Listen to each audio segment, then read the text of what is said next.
I remember when I first read this script, and I know a lot of people say this about a lot of films, and I've probably said it before, but with this one I really mean it. I'd never read anything like it, and it was just, the first time I read it I was like, A, I have to play this part because I love this script so much, but B, it is so detailed, the level is so, I mean, as you can tell, I don't speak with the accent that my character speaks, but when I read the script I was like, oh, I have to have that accent, I have to, and then I didn't know that the writer Nakash was from Manchester, which is where that accent is, I hope, and then when I met Nakash I was like, oh, you're from Manchester, I read the script and I know that it has to be spoken in that accent, which is a testament to the amount of detail that Nakash obviously put in it. I could hear his voice through the script. So yeah, it was all there on the page, really, yeah. And for you, Kit, I mean, you are a young man, and I actually don't know what this film is rated, but I wanted to ask you, because I don't know if some of you know, I'm from Poland, so I'm aware that Jan was also a child actor in TV and film in the 90s, and I'm very curious how it was to work with Jan and how he prepared you for this very mature role. Well, Jan is absolutely brilliant. Like, I have to, I remember after my first audition, I remember we had a meeting and you spoke me through the script, like I got the script the day before, and he was so passionate about the project, and he really talked me through Jonathan, about his backstory, why he is who he is, and I remember it was his passion and how much I already absolutely loved the script, but yeah, and it was really cool to see the script not only on paper but also in Jan's world. I'm curious, you worked with these two acting legends, Stephen Graham and Andrea Riseborough. How did you work together to make this family dynamic?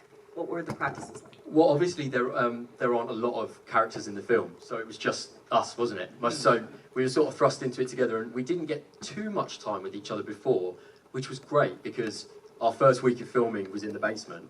You know, and Tommy obviously doesn't know Chris and Catherine, so that kind of worked out great, and we were just chucked in that basement together and got to know each other over a week, me with a chain around my neck, so it all felt quite, you know, true to how it should be, really. Yeah, but yeah, it was great. They were so committed to these. I'll never get over Stephen's walk as Chris.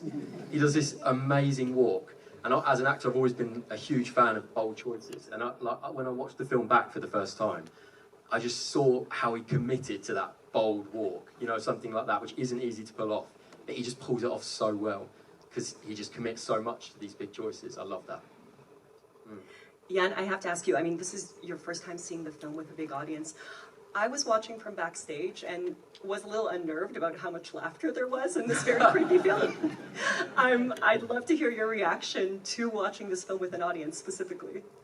Look, I was watching the movie, but I was watching you guys reacting to it, really, because I really don't know where I was filming it. I mean, I trusted, you know, Jerzy Skolimowski and Jeremy Thomas have done so much, and they've, you know, they're rock and roll, and they were together in so many gray areas you can imagine.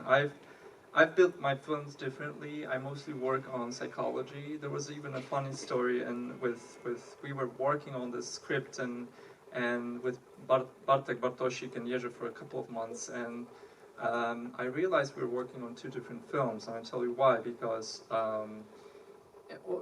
you know, originally in the script there were many moments in which Tommy sees something like a glitch, and I thought, you know, it's the, you know, kind of like a result of his you know, drug use, and I kept it, knowing I will definitely get rid of it because I want to create it with Anson. We don't have to see it. You can act it like you're, you know, under the influence for around 30 minutes. It's a detox film for this character, right?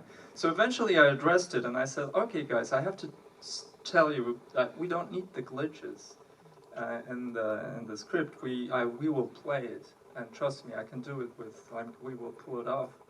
And they said, what, like, but it's a dream. And I said, I know it's a dream, he sees it, don't worry about it, he will play it. We will find a way to do it. I said, but no, but it's a dream, and the glitches are the reality. And then I realized that originally what I didn't get at all for many months was that Tommy was really in the hospital for the whole time, and he wakes up at the end of the film because this family didn't exist at all. So it was the creation of his imagination.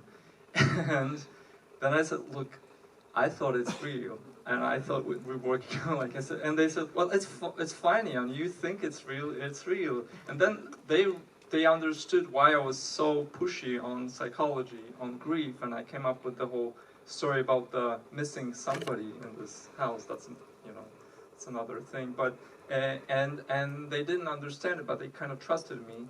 And I said, are you okay with making this film a reality?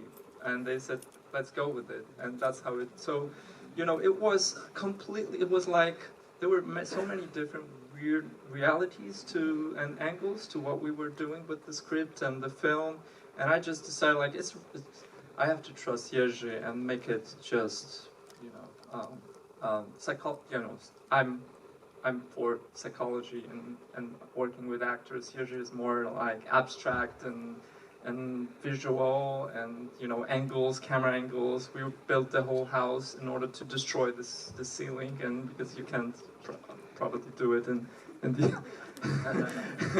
who knows. So.